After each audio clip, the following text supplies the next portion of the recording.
Okay. And what are you trying to do to your brother? Kill him.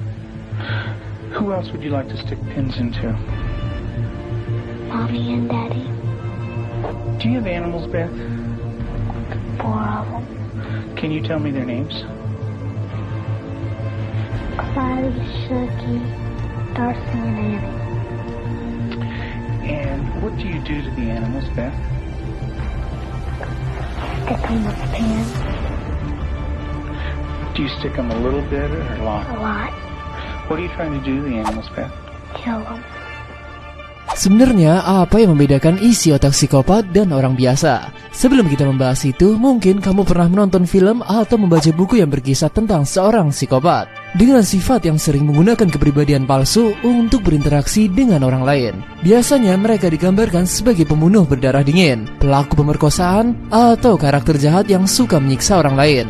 Stereotip ini udah melekat banget di masyarakat kita. Padahal sebenarnya beberapa psikopat ada yang dapat terlihat normal dan bahkan memiliki kehidupan seperti orang kebanyakan.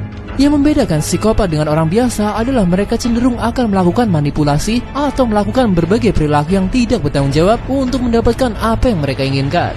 Sifat suka melakukan kekejaman justru tidak banyak ditemukan pada penderita gangguan kepribadian ini. Hanya sekitar 15% dari orang-orang yang memiliki mental psikopat. Psikopat lebih terkenal dengan sifat yang egois dan manipulatif untuk mendapatkan keinginannya. Ciri-ciri psikopat memang sulit sekali dikenali, namun seiring berjalannya waktu, mereka memperlihatkan siapa jadi diri mereka sebenarnya. Tapi pada kasus psikopat yang melakukan aksi kriminal seperti pembunuhan, hampir seluruhnya tercatat pernah berbuat keji di masa lalu. Awalnya pada hal yang dianggap remeh, misalnya kepada binatang.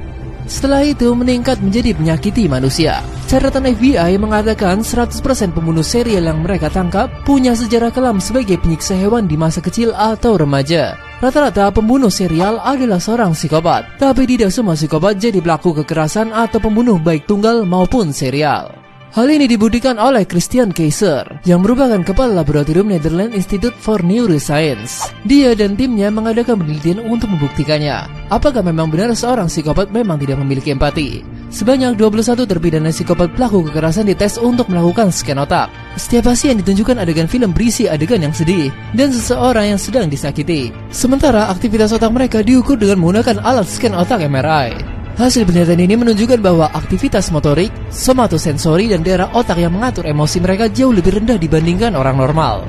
Sampai di sini, teori yang menyebutkan bahwa psikopat kurang atau tidak punya emosi sepertinya benar. Bukan berarti mereka tidak bisa berempati sama sekali. Soalnya pada percobaan kedua mereka diberi perintah untuk coba berempati pada apa yang dilihatnya pada film itu. Hasilnya ternyata mereka juga bisa berempati dengan aktifnya bagian otak yang mengontrol emosi. Bayangkan saklar lampu yang ada di rumah kamu. Seperti itulah keadaan empati seorang psikopat. Sejak dulu banyak orang yang percaya bahwa psikopat nggak bisa merasakan empati. Faktanya mereka sebenarnya bisa jika mereka mengaktifkan empati mereka.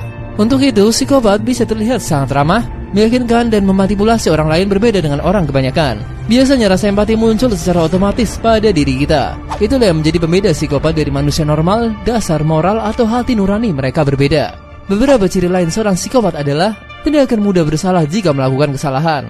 Jarang menunjukkan emosi, terutama emosi sosial seperti rasa malu atau bersalah. Tidak bertanggung jawab atau justru menyalahkan orang lain atas kesalahan yang dilakukannya sendiri.